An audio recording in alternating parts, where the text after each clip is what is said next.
beberapa alat dan bahan. Yang pertama yaitu power supply.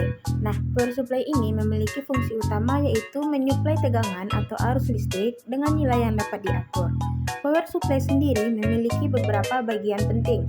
Yang pertama, layar LCD atau layar display yang berfungsi untuk menampilkan nilai arus dan tegangan. Yang kedua, knob voltage yang berfungsi untuk mengatur tegangan keluaran. Yang ketiga, terminal output. Konektor yang berwarna merah merupakan keluaran positif, sedangkan konektor yang berwarna hitam merupakan keluaran negatif. Yang keempat, knob current yang berfungsi untuk mengatur arus keluaran.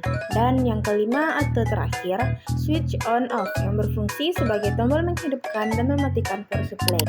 Nah, alat kedua yang kami gunakan yaitu multimeter digital yang memiliki fungsi utama untuk mengukur besaran listrik seperti tegangan, arus, dan resistor.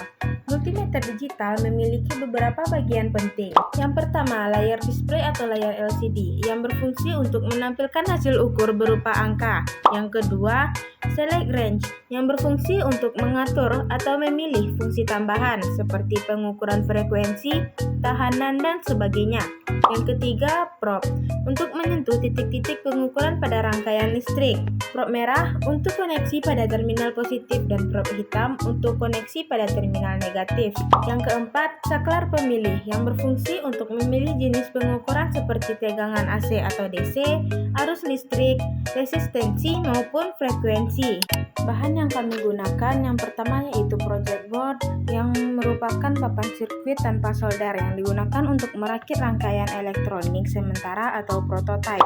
Sedangkan fungsinya yaitu untuk merancang prototipe rangkaian elektronika dan pengujian komponen elektronik.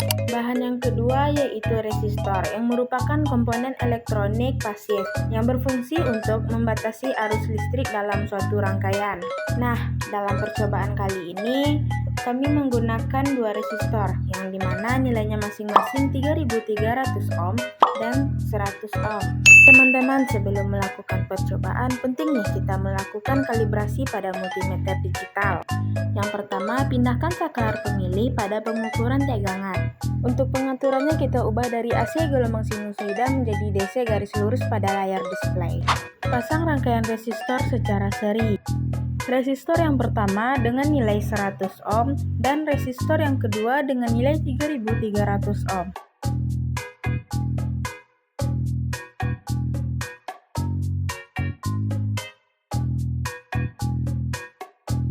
Pasangkan konektor merah dengan keluaran positif pada hambatan 1 dan konektor hitam dengan keluaran negatif pada hambatan 2. Selanjutnya, atur tegangan masukan dengan memutar knob voltage dengan besar tegangan sebesar 2 volt. Setelah mengatur multimeter digital pada pengukuran tegangan DC, pasang probe merah pada tegangan masukan dan probe hitam pada tegangan keluaran. Setelah itu, hasil pengukuran akan ditampilkan pada layar display di multimeter digital. Tegangan yang kita atur pada power supply akan sama dengan hasil pengukuran yang kita lihat pada multimeter digital. Ya teman-teman, itu merupakan video vlog dari kelompok kami. Terima kasih telah menyaksikan. Dadah!